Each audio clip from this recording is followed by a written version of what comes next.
Global NCAP is performing today another car-to-car crash test, and in this opportunity we're going to prove once again the double standard on the same manufacturer in similar markets. This is the Peugeot partner Patagonica. It's a car produced nowadays in Argentina. The car is equipped with 2 frontal airbags as standard. This vehicle is, according to the regulation in Argentina, meeting all the requirements, and that's why we bought the vehicle in that market.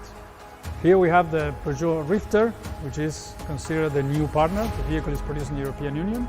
It's exported to Latin America. We bought the car in Chile. This vehicle offers as a standard 6 airbags, also electronic stability control, and also autonomous emergency braking system. Of course, there are different generations of vehicles, and both are new, both are produced nowadays, and both are sold today. From this kind of crash test, what we are expecting is to see the difference in protection between one vehicle and the other. In both cars, we're going to be testing at 56 kilometers an hour, each one of the vehicles, and they will be overlapped by 50% of the width of the vehicle. And inside of the cars, we're going to have 2 adults sitting in the front and 2 children sitting in the rear seats.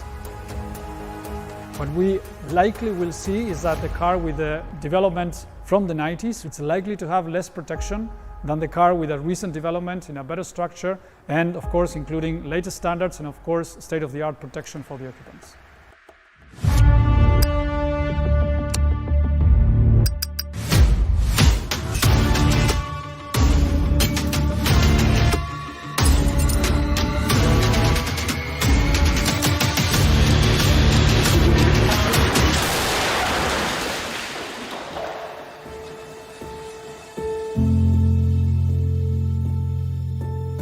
Normally, in a car which has certain safety levels, we expect that the doors can be opened easily so you can access the victims right away and offer them the first aid and first care.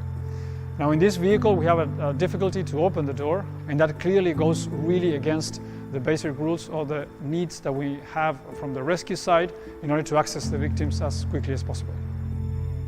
We can clearly see an unstable structure, which is a big concern in this vehicle.